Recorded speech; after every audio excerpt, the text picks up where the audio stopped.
Hi, everybody. Thanks for joining us here. I am Nathan Panke. I'm a part of the leadership team at the Gateway House of Prayer, and I am joined by... Rachel Panke. I'm also on the leadership team at the Gateway House of Prayer. She is my number one right-hand lady, my ride or die forever. Or what is it? Yeah, that's right. That sounds about right. So we're here, and we are going to be talking about the Song of Songs, or as other people call it, Song of Solomon. As you know, before we do any of our worship in the words, we always want to give you some information related to the outline we're going through, just basic information about the book.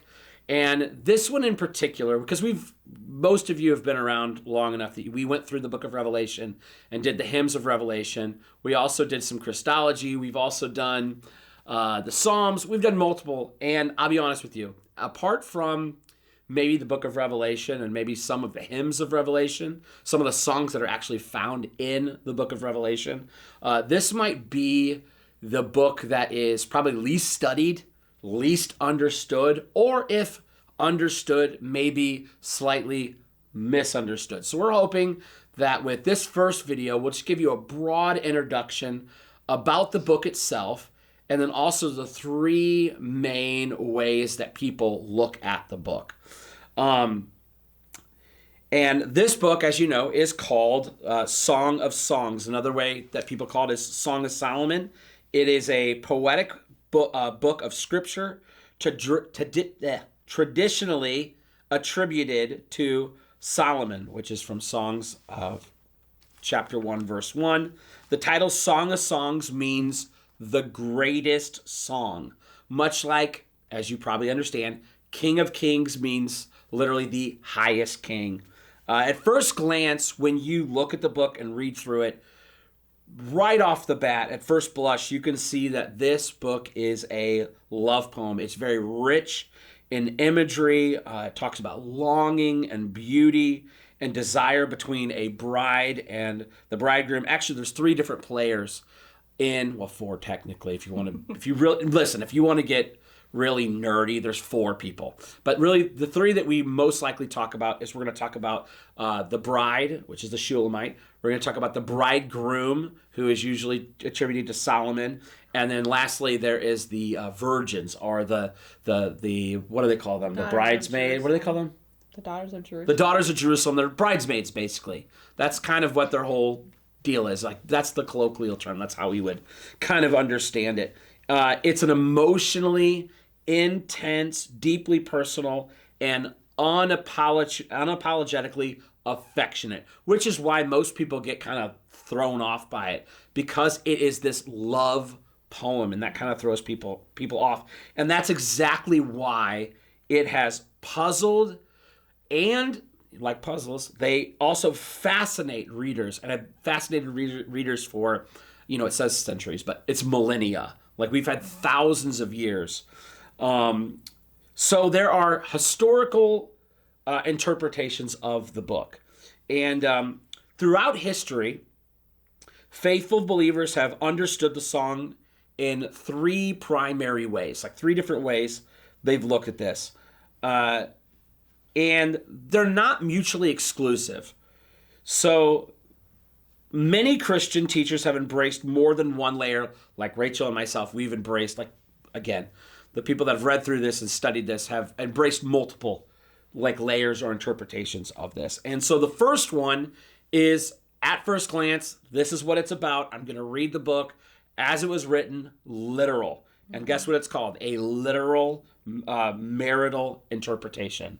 So this view of the song looks at it as a celebration of covenant marriage, a defense of marital intimacy as good and holy, which we'll talk about that a little later at the end of this, which I'll maybe say a little bit more, but I'm not going to say it now.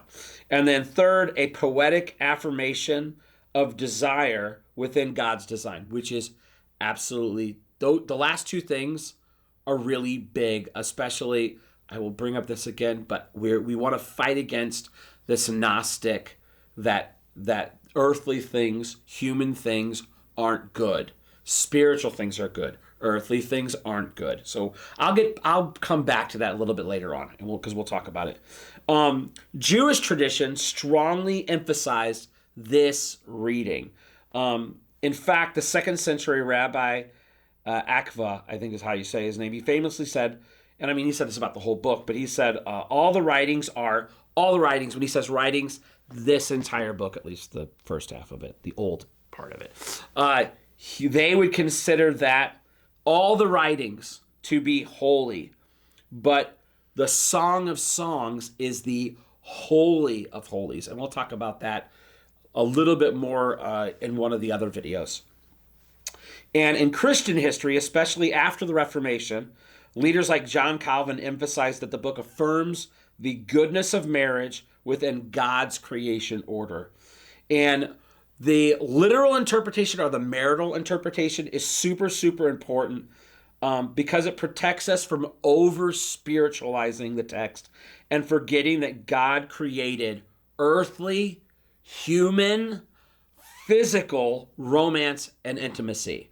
And so before we go on any further, that's probably, I will talk about this a little bit later, but the idea of the Gnostics, the Gnostics believed, which was, the heretics of the first century, they believed that anything that really all we were trying to do was these bodies that we possess right now, this is just a cage. We're trying to get out of this cage because we're trying to ascend to a higher ground, to a higher thing. So because of that meant that any earthly affection that I share, any earthly affection is bad because it's not this high. Really, we're these spirit beings communing. That really, even the reason that we would have physical intimacy whatsoever would be for the real goal to have our spirits interfacing. I know that you guys have all heard this. I know that you've heard this before.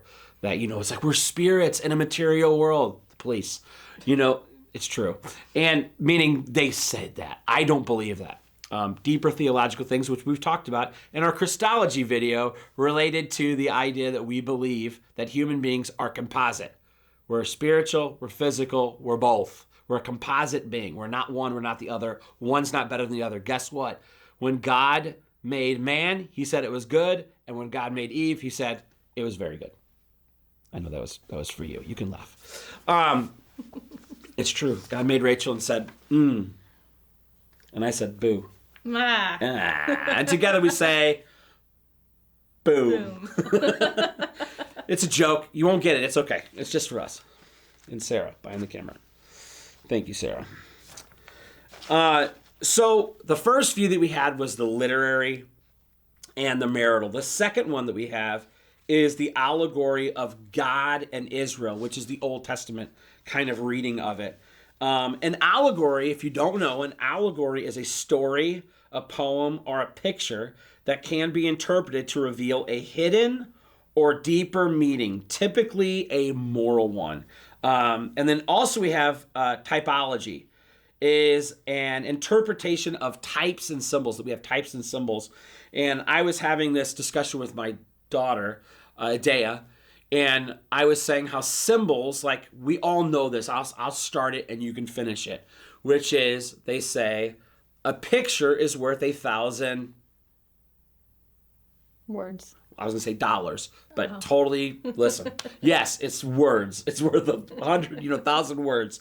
But the idea that you can put a lot of information inside something really small, right? It encapsulates it. Like I can put it like almost like a nesting doll, right? I can put this thing in here, this thing around this thing around this thing around this.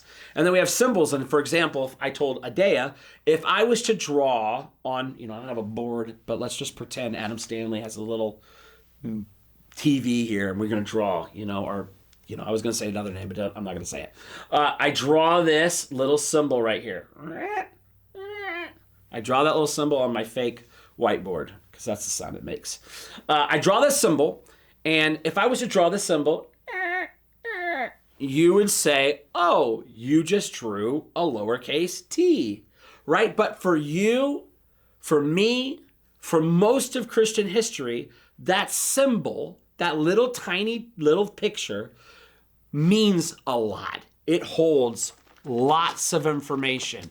that little symbol holds lots of stuff. And so I can just say the word cross, and it is full and rich with meaning, with information. And so we're going to look at this in those terms, an allegorical or typological. In Jewish tradition, the song was also read as a picture of God as the bridegroom and Israel as his beloved bride. And this fits naturally with the Old Testament narratives. Rachel, can you read some of those scriptures that we have written down? Yeah. Isaiah 54, your maker is your husband. Hosea 2, God pursues. It's all about God pursuing an unfaithful bride. And Jeremiah 2, where he says, I remember the devotion of your youth. And he's talking as a bride. Yeah, and so I really love that one. I love that scripture.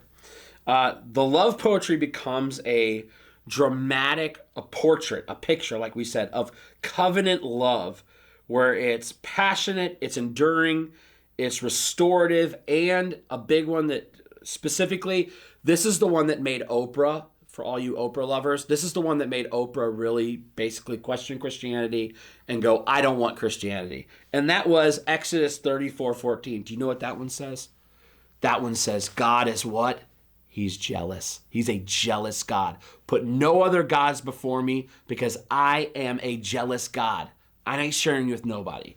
So, and she didn't like that. She goes, I don't like somebody that would say God. I don't like the fact God would say he's jealous. Too bad, Oprah. God wins. He's Every jealous. Yeah. Every single time. You're not going to win. People end up with broken hips because they try to wrestle with God. So, or other broken pieces. Right. We don't do that. This reading understands the song as telling the deeper story of divine covenant love, not just, so remember we have the layers, not just human romance. So we have a literal marital way. That's one way of looking at it. We have an allegory related to God and Israel, which is another way, which is still good, right? Because it's looking at it not just as a person, Solomon the Shulamite, marital, literal. It's not just God and then a people group, right? But then we have a third layer, right? So we have different layers like nesting dolls. And this is the allegory of Christ and the church. And this is really where the almost the personal comes from. We'll see this. Most Christians, this is super important. I have to point it out right at the beginning. Most Christians over the last 2,000 years since Jesus was here have read the scripture the way I'm about to talk about. So that's Catholics, Protestants, Baptists, name somebody in there. All of them have historically read it this way. Writers like Origen, Gregory of Nyssa, Bernard of Clairvaux, Martin Luther, John Calvin, John Owen, Matthew Henry, Charles Spurgeon, on and on and on, etc., etc. These historic figures have all written extensive pieces, treaties, sermons, specifically talking about Christ as the bridegroom and the church as the bride, or the individual soul, meaning individuals as being the bride itself. Why? Because the New Testament itself uses, and lots of you are going to know this already, right? Lots of you are going to know this, but because the New Testament itself uses bridal language. Can you read some of these that we have here? Yeah. Ephesians 5:25-32. Marriage as a mystery pointing to Christ and the church. In Revelation 19, verse 7, talks about the marriage supper of the Lamb. And then John 3, verse 29, John the Baptist talks about Christ or Jesus as the bridegroom. Mm-hmm. Yeah, John the Baptist, because he uses this. And again, it's an allegory. He's using a type, and he's using something, a picture, like an illustration. I mean, think about it like that. He's using an illustration to describe. John the Baptist says, I am a friend or best man of the bridegroom. So guess what? That makes Jesus the bridegroom, because I'm the friend of the bridegroom. Yeah. So for them, the New Testament believer, the song was not merely romantic poetry.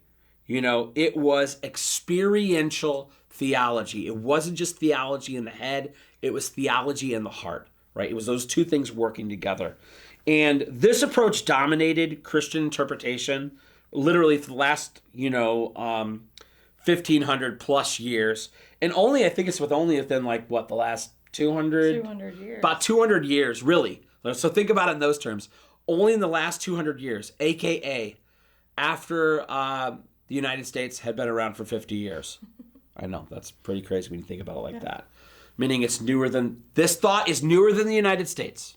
Just remember that. Where you don't think about that. So we have to ask ourselves a question. We already answered this question earlier on. If you were listening, you would have heard me say it because I did say it earlier. So which is it? We have these three views. I'm going to say it again because I want you to know it. We have a literal marital view. We have the God and Israel allegory. And then we have Christ and the church allegory. These three different ones. So which one is it? Oh my gosh, which one do I get to choose? Could I tell you? It's not A, B, or C, but it's D. Do you know what D is? All the above. It's all the above. So we get all the above, which is what I love. So the song is not either marriage poetry or divine allegory. It's both. Just as we can see, Rachel, would you read some of these descriptions or some of the ways that we also see things are not just one thing or another? Yeah. So, for example, the temple was a real building and also a picture of heaven. David was a real, literal king and a type of Christ. Marriage is a real and also a mystery pointing to Christ and the church, as we see in Ephesians 5. Yeah, and we'll talk about that more. So, what we need to know is that the song celebrates, one, the beauty of covenant marriage, and two, the greater beauty of God's covenant love. Now, Rachel found this quote, and I really, really, really liked it, and I wanted her to read it for us. Yeah, the one about Solomon, right? So, and this is cool because I honestly haven't thought about it in these terms or this specifically, but so I wrote down the fact that Solomon is the author, okay, a man who was, as we know, anything but a monogamous or faithful husband, right? He makes the need for a greater than Solomon especially obvious when reading this book. So if you think about, a greater than David or a greater than, fill in the blank. Greater than Moses, greater than any of those figures. Yeah. Also, when we see this book and we think about the author, it just highlights and emphasizes the need for a greater than Solomon. Yeah. Yeah, it's almost like it's a hyperbole.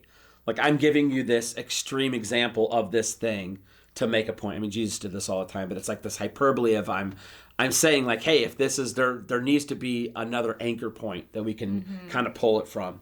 Right. So we went through all of this. Why does anything that we just said, why does this even matter, Dad? I can hear my kids. Why does this even matter? Like, why are we even having this conversation? Let me watch YouTube. Well, you are watching YouTube. That's the trick. Tricked you all. Now here's our sponsor today. Sorry, we don't have a sponsor for today. Oh, maybe we do. Hey, so we don't actually have a sponsor. So why does this matter? Why do we talk about this? Why would we talk about these views? When we read the song, if we only see romance, we will miss revelation. Yeah. If we only see allegory, we risk ignoring God's affirmation of embodied human love, which is good. Like he said, it's good. This is a good thing. We don't have to fight that idea. Human love is good. God said so. But when we hold them together, we discover the following. We discover human marriage is a living parable. Or it should be, right? Our goal should be, as a married couple, to be a living parable. As it says in 2 Corinthians 3:30, that, this testimony is written on the tablets of human hearts, that it's meant to be read by everybody, right? So Christians and Christian marriage, which isn't really what this is about, but hopefully you can take these things and can apply. But human marriage is supposed to be something that the world can look at and go, oh, that's what it was meant to be like. So we want to hold these two things together. Second thing is, divine love is intensely personal. It's not generic, aka when people say, well, love is God, like all love is God. No. It's not a thing. God is love. God is a person. He has preferences. He has feelings. He has ideals. He has desires. He is a person. He's not just an it, this thing of not homogeneous, but amorphous love. It's this, we can't put anything on it because how dare you, because love is whatever you want it to be because it feels good. But we see that divine love is intensely personal, not just generic, affectionate, pursuing, and joyful. This is not cold theology. This is covenant intimacy. Like all of the Bible, this book points us to great revelation, always. Like this entire book is a story, and we'll talk about this in a little bit. Mm-hmm. This entire book is a story about Jesus. Yeah. A story about Jesus, how much he loves us, and how much he cares for us. And I'm going to end with this quote by James M. Hamilton. He wrote this book right here, if you want to get it. It's really, really good. I really enjoyed it. I have a bunch of books over here we may talk about in other videos. We'll see. He says, in this song, this type of Christ is overcoming the alienation and hostility between himself and his beloved, restoring the intimacy lost between man and woman.